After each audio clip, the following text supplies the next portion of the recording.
Students, I am Nimra Arif. हम discuss कर रहे हैं chapter number 2 acid basis and salts. आज हमारा लेक्चर नंबर 4 है। लास्ट टाइम हमने डिस्कस किया था Bronsted Lowry concept of acid and bases. हम कॉन्सेप्ट थ्योरीज डिस्कस कर रहे हैं। फर्स्ट थ्योरी हमने डिस्कस की थी आर्हीनियस की, सेकेंड थ्योरी हमने डिस्कस की ब्रोंस्टेड की। आज हम डिस्कस करेंगे Lewis concept of acid and bases. Bronsted में और आर्हीनियस थ्योरी जो पेश की गई थी उनमें कुछ लिमिटेशंस थी। ठीक है, आर्हीनियस ने ये बताया था कि ऐसे सब्सटेंसेस जो वाटर में डिसोसिएट होकर प्रोटॉन दे वो एसिड्स कहलाएंगे, और जो वाटर में डिसोसिएट होकर हाइड्रोक्साइड आयन दे वो बेसिस कहलाएंगे। आर्हीनियस की कुछ लिमिटेशंस थी। नंबर 1 कि उसने मीडियम फिक्स कर दिया था। वो मीडियम क्या था? एक्वस मीडियम वाटर था। वाटर के अलावा कोई अगर हम मीडियम और चूज़ करते हैं, फॉर एग्जांपल अमोनिया है, हाइड्रोजन फ्लोराइड है, सल्फर ट्राईऑक्साइड है, ये कोई भी हम मीडियम लेते हैं तो दूसरे मीडियम में हम सब्सटेंस की एसिड और बेसिक नेचर को नहीं बता सकते। दूसरी लिमिटेशन ये थी कि कुछ कंपाउंड ऐसे थे जिनमें प्रोटॉन नहीं था, कुछ कंपाउंड ऐसे थे जिनमें हाइड्रोक्साइड आयन नहीं था, लेकिन फिर भी वो एसिड और बेसिस थे, उसके बारे में उसने कुछ नहीं बताया था। उसके बाद ब्रोंस्टेड और लोरी ने इंडिपेंडेंटली अपनी थ्योरीज पेश की, और दोनों की थ्योरीज एक जैसी ही थी, इसलिए उनको कंबाइन नेम दे दिया गया उस थ्योरी को, ब्रोंस्टेड-लोरी थ्योरी। उसमें उन्होंने ये कहा था कि ऐसे सब्सटेंसेस जो प्रोटॉन डोनेट करें वो एसिड्स कहलाएंगे, और जो प्रोटॉन एक्सेप्ट कर रहे हैं वो बेसिस कहलाएंगे। ब्रोंस्टेड और लोरी ने एक्वस मीडियम जो था उसको ख़त्म कर दिया। ठीक है, यहाँ पे मीडियम कोई भी हो सकता है, लेकिन फिर भी उसकी एक लिमिटेशन अभी भी बाकी थी, और वो लिमिटेशन ये थी कि कुछ कंपाउंड ऐसे थे जो प्रोटॉन डोनेट नहीं कर सकते, जैसा कि कार्बन डाइऑक्साइड है। कार्बन डाइऑक्साइड में प्रोटॉन नहीं है, इसलिए उसमें कैपेसिटी नहीं है प्रोटॉन डोनेट करने की, लेकिन वो एसिड है। इसी तरह से कुछ और सब्सटेंसेस थे जिनमें कैल्शियम ऑक्साइड, वो प्रोटॉन एक्सेप्ट नहीं करती है, लेकिन फिर भी वो क्या है? बेस है, तो उसकी ये लिमिटेशन थी। उसके बाद जे.एन. लेविस ने अपना कॉन्सेप्ट पेश किया। J.N. Lewis 1923 proposed a more general and broader concept of acid and basis. ज़्यादा जनरल था, ब्रॉडर कॉन्सेप्ट था। लेविस एसिड क्या है? N acid is a substance. Acid वो सब्सटेंस होगा, ये मॉलिक्यूल भी हो सकता है और आयन भी, which can accept a pair of electrons. Lewis ने ये कहा कि ऐसे तमाम सब्सटेंसेस उनमें मॉलिक्यूल भी आ सकते हैं और आयंस भी आ सकते हैं, जो इलेक्ट्रॉन पेयर को एक्सेप्ट करेंगे वो क्या कहलाएंगे? एसिड कहलाएंगे। ठीक है, उसके बाद उन्होंने ये बताया कि लेविस बेस ऐसे सब्सटेंसेस हैं जो इलेक्ट्रॉन पेयर को डोनेट करें। ठीक है, जो इलेक्ट्रॉन पेयर डोनेट करें वो क्या होंगी? बेसिस, और जो इलेक्ट्रॉन पेयर एक्सेप्ट करें वो क्या कहलाएंगे? एसिड्स कहलाएंगे। कुछ एग्जाम्पल डिस्कस करते हैं। Reaction between ammonia and boron trifluoride, ये हम 9th क्लास में भी पढ़ चुके हैं। कोऑर्डिनेट कोवलेंट बॉन्ड की एग्जांपल है। A reaction between ammonia and boron trifluoride takes place by forming a coordinate covalent bond. ठीक है, यहाँ पर उनके दरमियान जो बॉन्ड बन रहा है अमोनिया और बोरोन ट्राइफ्लोराइड के दरमियान, वो बॉन्ड कौन सा बन रहा है? Coordinate covalent bond. ठीक है, हमने कोऑर्डिनेट कोवलेंट बॉन्ड की डेफिनेशन डिस्कस की थी। उसमें हमने ये कहा था कि ऐसा बॉन्ड जो डोनर और एक्सेप्टर के दरमियान बने। डोनर और एक्सेप्टर क्या है कि एक सब्सटेंस क्या करे? अपना लोन पेयर जो है वो डोनेट करे, और दूसरा सब्सटेंस उस लोन पेयर को क्या करे? एक्सेप्ट करे। तो उसको हम किसका नाम देते हैं? कोऑर्डिनेट कोवलेंट बॉन्ड का नाम देते हैं। तो लेविस एसिड और लेविस बेस के दरमियान भी जो बॉन्ड बनता है वो बॉन्ड कौन सा बनता है? Coordinate covalent bond. क्यों? क्योंकि लेविस एसिड की कैपेसिटी ये है कि वो इलेक्ट्रॉन पेयर को एक्सेप्ट करता है, और लेविस बेस क्या करता है? इलेक्ट्रॉन पेयर डोनेट करता है। Between ammonia and trifluoride by donating an electron pair of ammonia and accepting that electron pair by boron trifluoride. Ammonia के पास एक लोन पेयर है। यहाँ पर देखें, अमोनिया के वैलेंस शेल में 5 इलेक्ट्रॉन्स होते हैं जिनको हमने क्रॉस से रिप्रेजेंट किया है, फर्स्ट, सेकंड, थर्ड, 4 और 5। 8 कंप्लीट करने के लिए उसे कितने इलेक्ट्रॉन की ज़रूरत है? 3 की। तो वो 3 इलेक्ट्रॉन से क्या करता है? हाइड्रोजन के साथ कोवलेंट बॉन्ड बना लेते हैं, फर्स्ट और ये सेकंड और ये क्या है थर्ड। हम क्या करते हैं हाइड्रोजन के इलेक्ट्रॉन को डॉट से रिप्रेजेंट करते हैं, ठीक है। अब 3 इलेक्ट्रॉन के साथ उसने हाइड्रोजन के साथ शेयरिंग कर ली है, बाकी उसके पास एक इलेक्ट्रॉन का पेयर रह गया। इस इलेक्ट्रॉन पेयर को हम किसका नाम देते हैं लोन पेयर का। बोरोन के वैलेंस शेल में होती है 3 इलेक्ट्रॉन जिनको हम किसे रिप्रेजेंट कर रहे हैं क्रॉस से, ठीक है। फ्लोरीन जो है वो 7 ग्रुप के एलिमेंट है, 17 ग्रुप के एलिमेंट है। हाइड्रोजन के उसके वैलेंस शेल में 7 इलेक्ट्रॉन्स होते हैं जिसको हम किसे रिप्रेजेंट कर रहे हैं 7 डॉट से। तो बोरोन क्या करते हैं अपनी 3 इलेक्ट्रॉन से फ्लोरीन के साथ कोवलेंट बॉन्ड बना लेते हैं 1 2 और ये हमारे पास सेकंड है और ये हमारे पास क्या है थर्ड है, ठीक है। अब 3 फ्लोरीन के साथ शेयरिंग के बाद कितने इलेक्ट्रॉन्स हो गए हैं उसके वैलेंस शेल में 6 इलेक्ट्रॉन्स हो गए हैं। अब ऑक्टेट रूल के मुताबिक जब किसी भी एलिमेंट के वैलेंस शेल में या कंपाउंड के वैलेंस शेल में एलिमेंट के वैलेंस शेल में 8 इलेक्ट्रॉन्स होंगे तो वो क्या होगा स्टेबल। अब इसके पास 6 इलेक्ट्रॉन्स है लेकिन 2 इलेक्ट्रॉन्स की अभी भी कमी है। तो जैसे ही इसको अमोनिया के साथ रिएक्ट करवाते हैं तो अमोनिया क्या करता है अपना लोन पेयर किसको डोनेट कर देते हैं बोरोन को, ठीक है। जब ये अपना इलेक्ट्रॉन पेयर जो है वो बोरोन को डोनेट करता है, ठीक है, तो इस तरह से अमोनिया के भी नाइट्रोजन के भी 8 इलेक्ट्रॉन्स पूरे हो जाते हैं और यहाँ पर किसके बोरोन के भी 8 इलेक्ट्रॉन्स पूरे हो जाते हैं। अब ये जो हमारे पास बन रहा है जो बॉन्ड बन रहा है उस बॉन्ड को हम किससे रिप्रेजेंट कर रहे हैं एरो से, ठीक है। एरो से रिप्रेजेंट कर रहे हैं। यहाँ पर देखिए जो एरो का जो हमारे पास साइन एरो की जो इंडिकेशन है वो कहाँ से कहाँ की तरफ है नाइट्रोजन से बोरोन की तरफ। यहाँ पे बोरोन की तरफ है, इसका मतलब क्या है कि नाइट्रोजन क्या कर रहा है अपना लोन पेयर किसको डोनेट कर रहा है बोरोन को डोनेट कर रहा है, ठीक है। यहाँ पर हमारे पास जो अमोनिया है उसको हम किसका नाम देंगे, ये हमारे पास क्या है डोनर,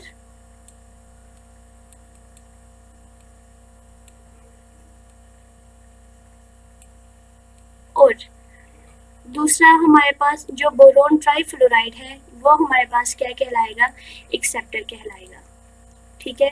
ये हमारे पास क्या है एक्सेप्टर है। तो एक्सेप्टर और डोनर के दरमियान जो बॉन्ड बनेगा उस बॉन्ड को हम किसका नाम देंगे कोऑर्डिनेट कोवलेंट बॉन्ड का नाम देंगे। तो हमारे पास ये अमोनिया क्या कर रहा है इलेक्ट्रॉन डोनेट कर रहा है, तो फिर ये क्या कहलाएगा लेविस बेस, ठीक है।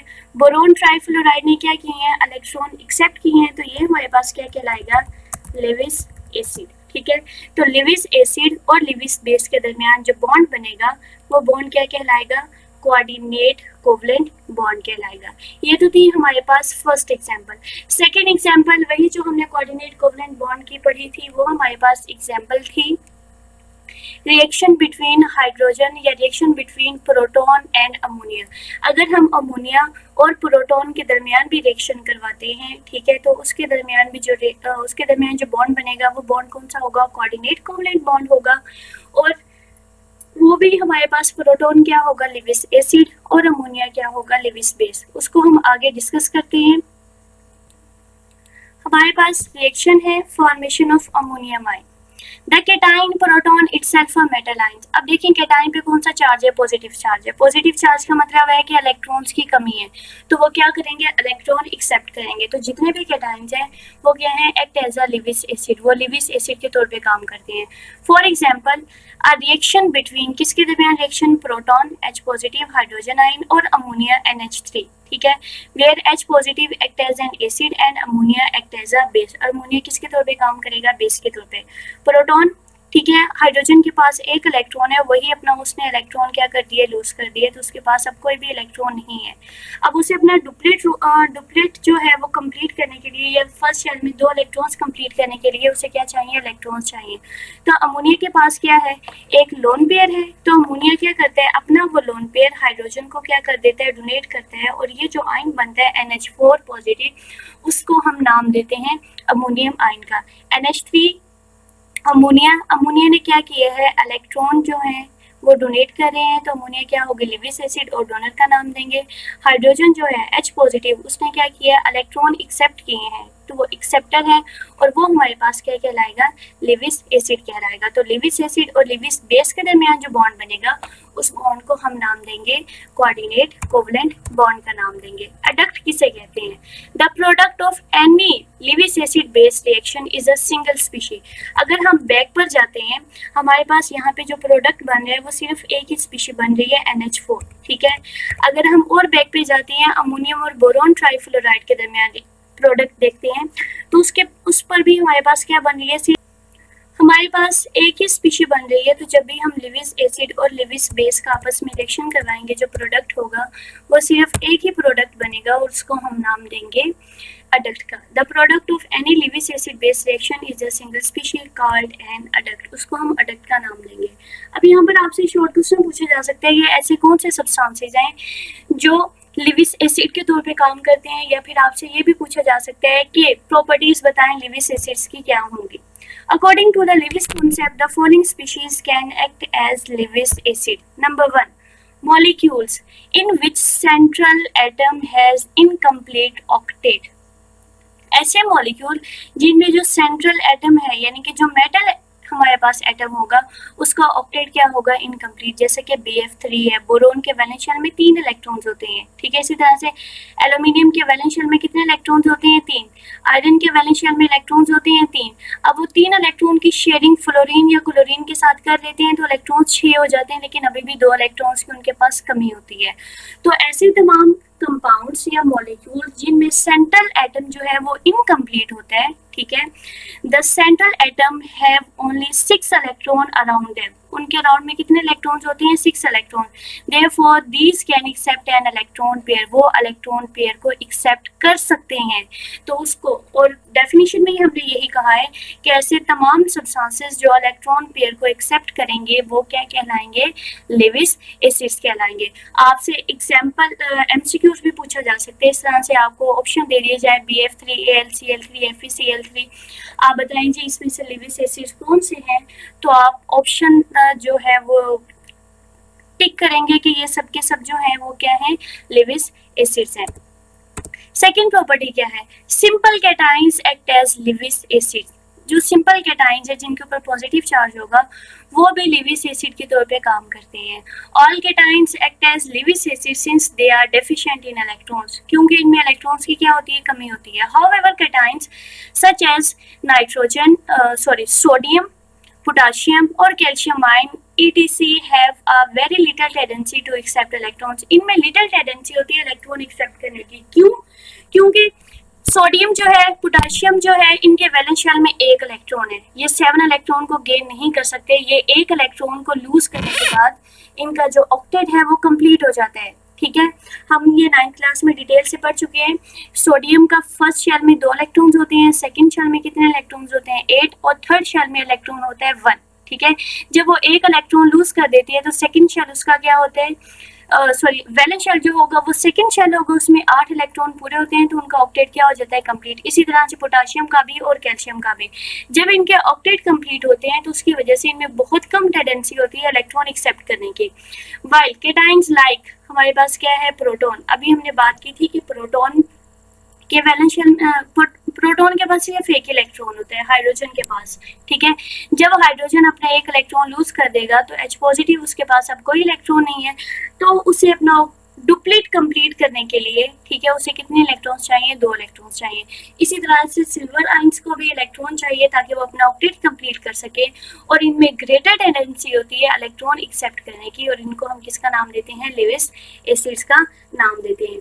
तो कौन से कंपाउंड जो है वो लेविस एसिड के तौर पे काम करेंगे। फर्स्ट हमने कहा कि ऐसे कंपाउंड जिनके सेंट्रल मेटल एटम जो है वो इनकम्प्लीट होंगे, ठीक है, उनका ऑक्टेट कंप्लीट नहीं होगा, उनके वैलेंस शेल में 6 इलेक्ट्रॉन्स होंगे, तो वो क्या होंगे, लेविस एसिड के तौर पे काम करेंगे। नंबर 2 हमने ये कहा है कि सिंपल जो कैटाइंस होंगे जिनमें इलेक्ट्रॉन्स की कमी होती है वो भी किसके तौर पे काम करेंगे, लेविस एसिड के तौर पर काम करेंगे। Properties of Lewis bases. First property, neutral species having at least 1 lone pair of electron। अब हमारे पास जितने भी न्यूट्रल स्पीशीज हैं जिनके पास 1 इलेक्ट्रॉन पेयर लाजमी हो, ठीक है, वो हमारे पास क्या कहलाएंगे, लेविस बेसिस कहलाएंगे। Ammonia, amines, alcohols act as Lewis bases because they contain a lone pair of electron. क्योंकि इनके पास क्या होता है, lone pair of electron पाए जाते हैं. अब हम उनकी एग्जांपल्स देखते हैं कि किनके पास lone pair of electron है. यहाँ पर अगर आप देखें अमोनिया जो है, ठीक है, अमोनिया के पास एक लोन पेयर ऑफ इलेक्ट्रॉन है. अब पीछे हम डिस्कस कर चुके हैं. अमाइन, अमाइन भी किससे बनते हैं, अमोनिया से. अगर हम अमोनिया के एक हाइड्रोजन को R से चेंज कर दें, ठीक है, तो क्या बन जाएगा, RNH2. नाइट्रोजन के पास क्या है, एक लोन पेयर है. अल्कोहल, हमारे पास क्या है, ऑक्सीजन के पास दो लोन पेयर होते हैं, तो ये भी किसके तौर पे काम करेगा, लेविस इस बेसिस के तौर पर काम करेगा. आप देखें ऑक्सीजन के वैलेंस शेल में 6 इलेक्ट्रॉन्स होते हैं, ठीक है. एक इलेक्ट्रॉन के साथ वो क्या करता है, हाइड्रोजन के साथ बॉन्ड बनाता है. एक इलेक्ट्रॉन के साथ वो अल्काइल ग्रुप के साथ बॉन्ड बनाते हैं. तो बाकी कितने हो गए, 2 और 2 4, और बाकी उसके पास क्या होते हैं, लोन पेयर, 2 लोन पेयर, जिसकी वजह से उसका ऑक्टेट जो है वो कंप्लीट हो जाता है. तो जब आप ये लेविस एसिड की प्रॉपर्टी लिखेंगे तो उसके साथ आपने ये लोन पेयर नाइट्रोजन के ऊपर और इस तरह से ऑक्सीजन के ऊपर लास्ट में बनाने हैं. ऑक्सीजन के पास 2 लोन पेयर होते हैं, नाइट्रोजन के पास एक है. और इसके अलावा अगर हम हेलोजेंस की बात करते हैं, फ्लोरीन, क्लोरीन, ब्रोमीन, ठीक है, आयोडीन, उनके पास 3 लोन पेयर्स होते हैं. सेकेंड प्रॉपर्टी है हमारे पास नेगेटिवली चार्ज स्पीशीज. अब ऐसी स्पीशीज जिनके ऊपर चार्ज क्या होगा, नेगेटिव, और एनाइंस.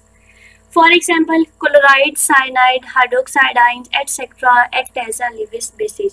तो ऐसे सब्सटेंसेस जिनके ऊपर नेगेटिव चार्ज होगा या जिन पर लोन पेयर ऑफ इलेक्ट्रॉन होगा वो लेविस बेसिस होंगे. और ऐसे सब्सटेंसेस जिनके ऊपर पॉजिटिव चार्ज होगा या फिर जिनका सेंट्रल मेटल एटम जो है, सेंट्रल एटम है, उसमें इलेक्ट्रॉन की कमी होगी, वो क्या कहलाएंगे, लेविस एसिड्स कहलाएंगे. ठीक है. और लेविस बेसिस क्या है, जिनके ऊपर नेगेटिव चार्ज हो या फिर जिन पर लोन पेयर ऑफ इलेक्ट्रॉन्स हो. नेगेटिव चार्ज की एग्जांपल हमारे पास क्या है, साइनाइड नेगेटिव चार्ज है, क्लोराइड नेगेटिव चार्ज है, हाइड्रोक्साइड नेगेटिव चार्ज है. ये अपना इलेक्ट्रॉन पेयर जो है वो डोनेट कर सकते हैं, इसलिए ये किसके तौर पे काम करती हैं, लेविस बेसिस के तौर पर काम करती हैं. लेविस ने ना तो कोई वर्ड मीडियम यूज़ किया और ना ही प्रोटॉन की बात की, ना ही हाइड्रोक्साइड की बात की. उसने सिंपल बात की है कि ऐसे तमाम सब्सटेंसेस जो इलेक्ट्रॉन पेयर को एक्सेप्ट कर सकें वो एसिड्स कहलाएंगे, और जो इलेक्ट्रॉन पेयर को डोनेट कर सकें वो क्या कहलाएंगे, बेसिस कहलाएंगे.